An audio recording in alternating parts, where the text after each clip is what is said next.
Oke, siang ini kita kembali Zoom. Sekali lagi kita adakan hari Minggu, sambil lihat nanti kondisi berikutnya, eh, apakah bisa kasih Jumat Jumat atau tetap eh, kita awali dengan berdoa. Sudah siap semuanya?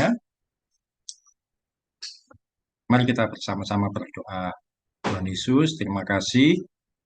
Siang hari ini Tuhan, hari Minggu kami siap untuk belajar firman-Mu secara sederhana melalui sarana Zoom ini.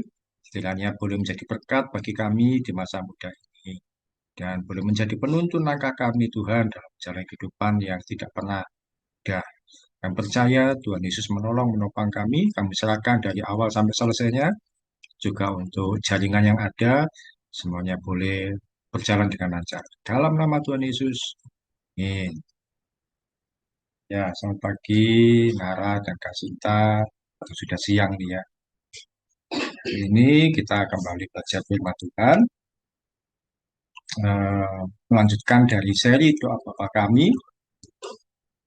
Ini yang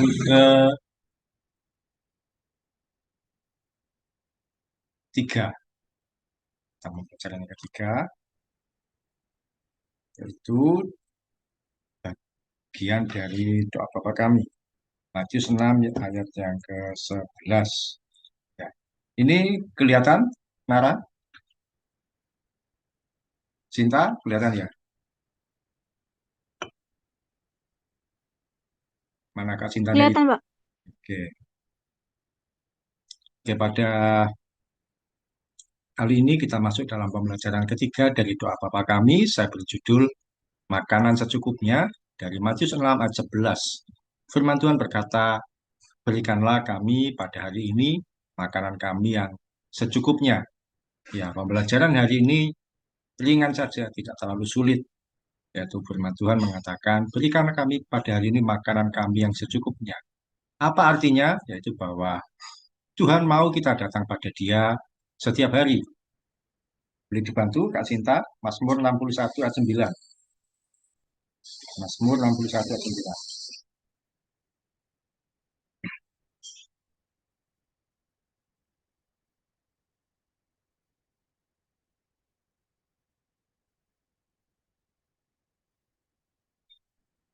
Silakan, kalau sudah ketemu.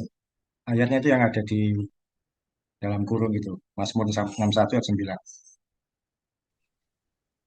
Mazmur 61 ayat 9.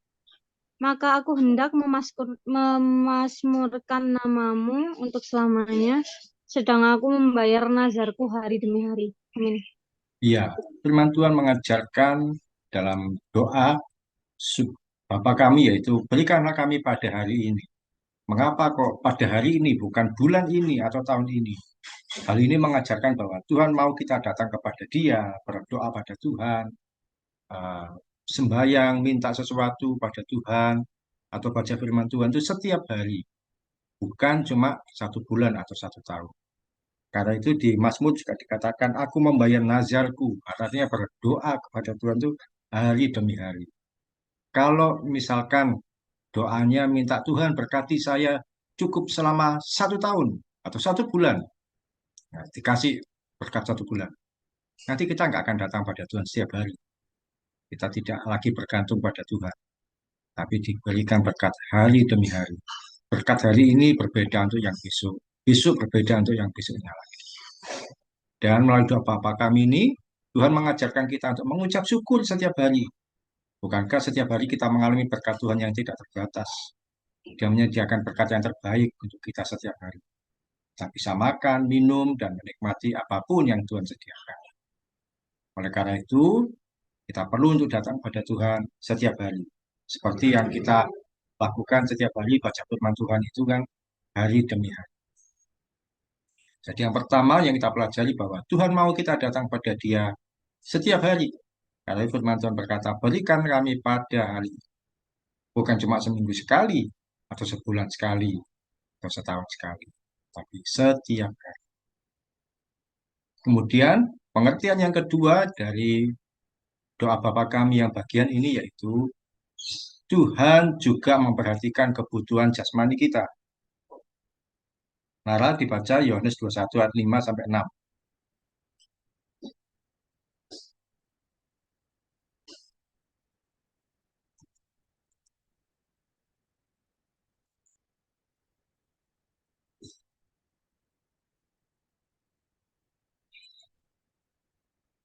Silakan.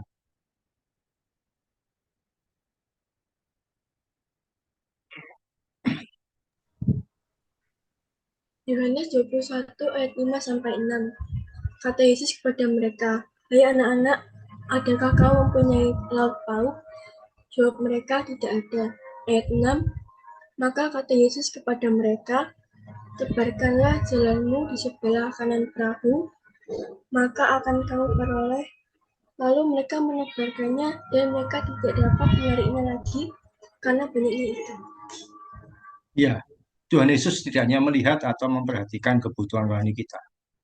Dia tidak cuma memerintahkan untuk berdoa atau baca firman Tuhan, tapi juga memperhatikan kebutuhan jasmani kita. Dia Tuhan yang memperhatikan sampai pada kebutuhan sehari-hari. Karena itu ketika dia bangkit dari kematian, dia menemui murid-muridnya yang kembali jadi nelayan. Dia bertanya, masih ada lauk pauk? Jadi dia bertanya hal yang sehari-hari, kebutuhan sehari-hari. Dia memperhatikan kebutuhan kita secara komplit, rohani dan jasmani. Tidak, dia tidak bertanya pada murid-murid, sudah berdoa atau belum? Sudah baca firman atau belum? Satu kali dia bertanya, apakah punya lauk pauk? Dia menyediakan bagi kita kebutuhan sampai hal yang sehari-hari. Apakah boleh kita meminta sesuatu hal secara fisik atau jasmani pada Tuhan? Boleh. Kita berdoa minta makanan, kebutuhan sekolah, keperluan pakaian, pembayaran satu kepentingan, boleh saja. Bahkan kita harus meminta pada Tuhan. Dia yang akan menyediakan bagi kita. Murid-murid tidak punya lauk pauk. Tuhan pun memerintahkan mereka untuk menebarkan jala di sebelah kanan. Akhirnya mereka mendapat ikan. Percayalah Tuhan menyediakan kebutuhan kita sampai pada makanan sekali. Satu kali saya nggak punya makanan, berdoa Tuhan, kami nggak punya makanan, sediakan bagi kami sekeluarga. Tuhan bisa menolong kita dengan cara yang tak terduga. Tuhan Yesus memberi makan 5.000 orang laki-laki. Dia memperhatikan kebutuhan makanan mereka secara sempurna. Saat itu Tuhan Yesus sedang berkhotbah, mengajar, tapi juga memperhatikan bahwa mereka sedang lapar, sehingga Tuhan Yesus pun menyediakan kebutuhan makanan dengan menyediakan mujizat, 5 roti dan 2 ikan. Jadi Tuhan Yesus memperhatikan sampai kebutuhan jasmani kita, sampai kebutuhan yang makanan pun Tuhan sediakan. Jadi Tuhan menyediakan sampai kebutuhan kita. Dia tidak akan membiarkan anak-anaknya kelaparan. Kita sudah mempelajari waktu yang lalu tentang doa bahwa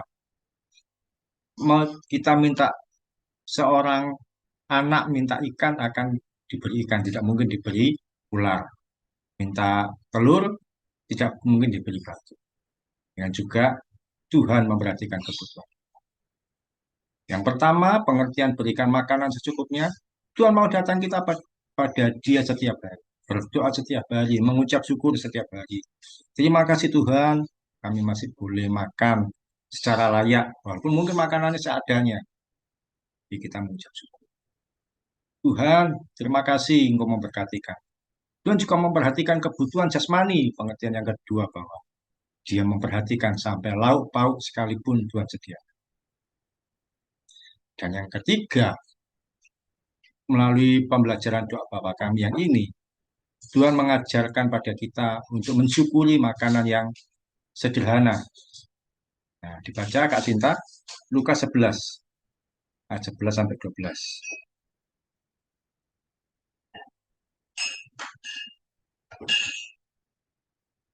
Lukas 11.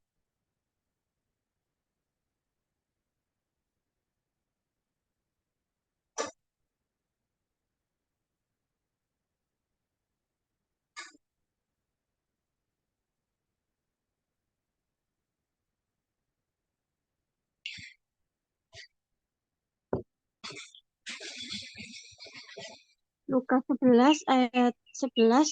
Bapa, manakah di antara kamu jika anaknya minta ikan daripadanya akan memberikan ular, kepada anaknya itu ganti ikan 12, atau jika ia minta telur, akan memberikan kepadanya kalajengking. Amin. Ya. Tuhan Yesus mengajarkan pada kita untuk mensyukuri dan menikmati makanan yang secukupnya. Artinya Tuhan tidak mengajarkan untuk kita hidup dalam kemewahan, tapi mengajarkan untuk makanan yang sederhana. Bukankah dikatakan, berikanlah kami pada hari ini makanan kami yang secukupnya. Secukupnya yang cukup bagi kita, tidak berlebihan. Makanan yang sederhana, makanan yang pokok, dan makanan yang menyehatkan, tapi mengenyangkan. Firman Tuhan menuliskan gambaran makanan yang sederhana, yaitu ikan dan telur, seperti yang dibaca Kak Sinta tadi. Eh, Tidak mungkin bapak memberi ular kalau anaknya itu minta ikan, atau ngasih kalajengking kalau minta telur. Makanan pokok bangsa Israel yaitu roti dan ikan. Itu yang termasuk ukuran standar. Ingat waktu Tuhan Yesus memberi makan 5.000 orang laki-laki, belum termasuk perempuan dan anak kecil. Roti dan ikan yang dibawa. 5 roti dan 2 ikan. Karena memang roti dan ikan itu yang makanan pokok bangsa Israel saat itu. Ikan karena memang mereka adalah nelayan, sebagian besar adalah nelayan. Dan makanan pokok yang satunya adalah roti. Telur adalah pendampingnya saja. Ketika kita masih bisa menikmati makanan sederhana tapi layak, disitulah kita mengucap syukur atas pemeliharaan Tuhan. Mungkin kita dalam satu hari hanya bisa makan dengan tahu, dengan tempe, atau dengan ikan yang sederhana. Kita mengucap syukur. Bahkan sekalipun makan dengan mie instan, adanya cuma mie, tidak apa-apa. Itu juga mengucap syukur. Betapa banyak orang-orang yang masih harus berjuang cari makan sampai malam hari. Sampai malam-malam masih cari makan di tengah hujan. Jadi badut, jadi orang yang jual-jual di pinggir-pinggir jalan. Mereka cari makanan. Kita masih bisa menikmati makanan dengan layak di rumah kita. Kita mengucap syukur bahwa Tuhan masih memelihara. Itulah pentingnya ketika sebelum berdoa, sebelum makan kita berdoa. Kita berdoa lebih dulu, kita mensyukuri berkat Tuhan yang ada pada kita. Apa adanya yang sederhana, kita mengucap syukur. Kalau satu kali diberikan kesempatan menikmati makanan yang lebih mahal, mungkin diundang di acara ulang tahun teman, makan yang lebih mahal atau undangan pernikahan. Di situ Tuhan sedang memberikan kita bonus untuk bisa merasakan sukacita. Kita nikmati dengan sukacita. Tapi dalam sehari-hari Tuhan memberikan kesempatan makanan sederhana, kita nikmati juga.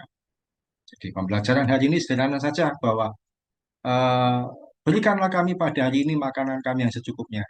Tuhan mau kita datang pada Dia setiap hari. Yang kedua, Tuhan memperhatikan kebutuhan jasmani kita sampai pada lauk pauk Tuhan sediakan. Jadi kalau lauk pauk atau makanan kita tersedia di rumah, itu karena Tuhan yang memberikan berkat.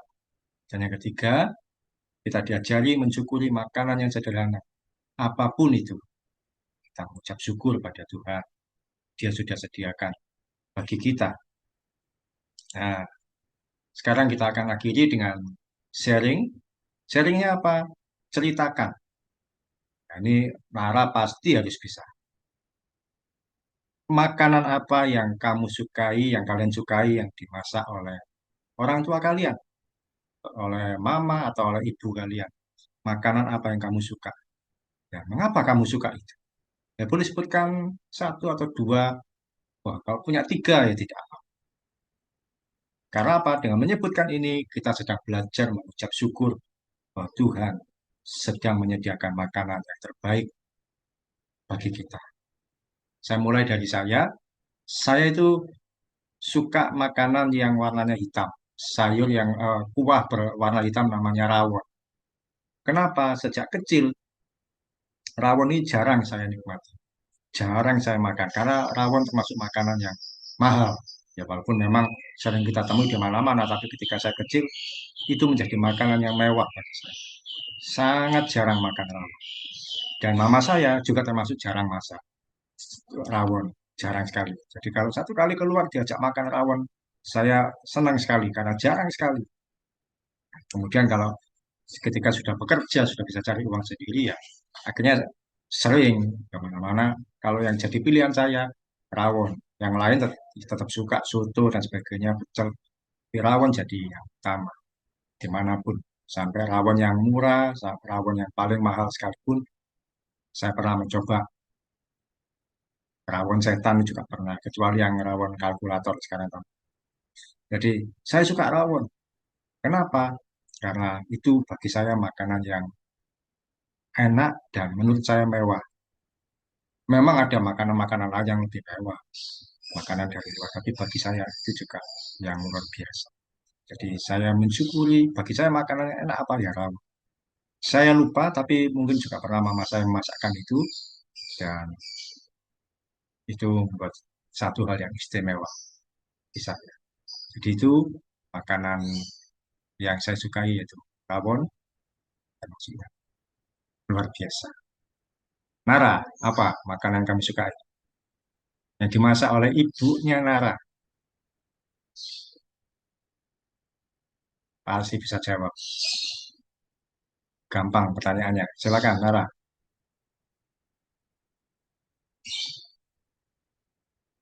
Satu aja.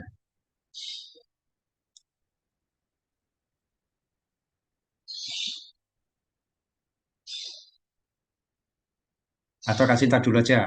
Ya, nanti Nara loh ya. Ya, Kak Sinta, apa makanan yang disukai yang dimasak oleh Mama? Mengapa suka itu? Hmm, bukan makanan yang lauk sayur gitu, donat, Pak. Donat. Oh, pernah bikin. Iya, mesti kalau lagi libur dulu mesti dibikinin donat. Kalau libur. Dulu, Oh, Pak. oh, dulu. Sekarang jarang bikin. Kenapa donatnya? Enak aja sih, Pak. Paling enak menurut saya. Oh, paling enak. Paling enak karena menghargai atau karena belum pernah merasakan yang lain. Enak aja kayak pas gitu loh, Pak. Namanya pas. Ya, nanti satu kali minta Mama bikin lagi supaya bisa dinikmati lagi. Ada lagi? Nah, saya. Mungkin ya kentang campur ikan teri gitu. Oh, Tempe, tempe kering. ya. Jadi menu wajib sepertinya itu ya. Tentang ikan teri. Emang serumah suka yang kering-kering gitu, Pak. Wah, ya jangan terlalu sering supaya nggak jadi kering badannya. Oke, terima kasih Kak Sinta. Nara, Nara kan suka makan. Ayo temukan satu makanan yang disukai dimasak oleh ibu. Sebutkan di sini, nggak apa-apa.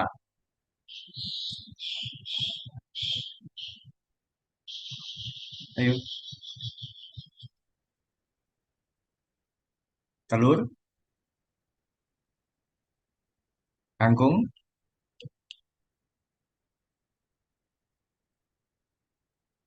Loh, kok berhenti naranya kok gambarnya.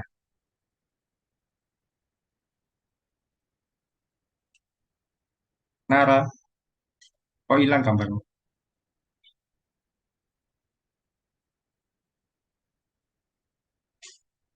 Ngelek. Oh, ngelek gambarnya Nara, jaringannya.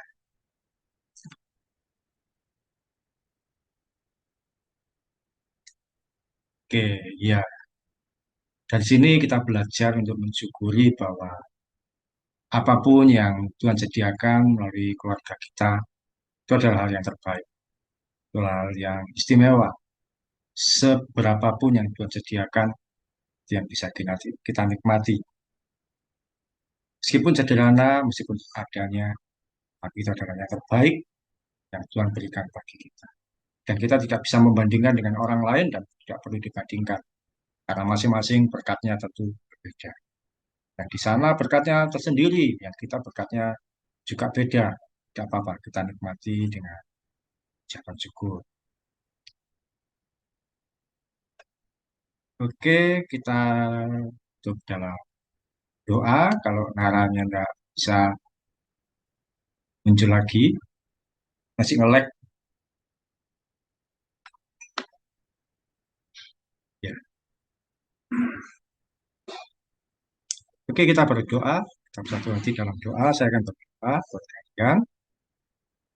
Tuhan Yesus, terima kasih kesempatan ini. Kami belajar firman-Mu secara sederhana. Kami mengucap syukur Tuhan, Kau mengajarkan pada kami untuk syukuri berkat-Mu yang Kau sediakan bagi kami. Makanan seberapapun itu, kami percaya Kau menyediakan bagi kami makanan yang secukupnya, makanan yang sederhana, makanan yang menjadi bagian kami sehari. Terima kasih Tuhan Yesus. Kami akan lanjutkan aktivitas kami. Kau berkati Nara, berkati Kak Sinta, dan depan setiap hari dalam pertumbuhan iman, di dalam menghadapi segala pergumulan, Tuhan yang menolong setiap kami. Nama Tuhan Yesus, kami berdoa dan mengucap syukur. Amin. Terima kasih Kak Sinta, Tuhan berkati. Terima kasih, Pak. Nara juga.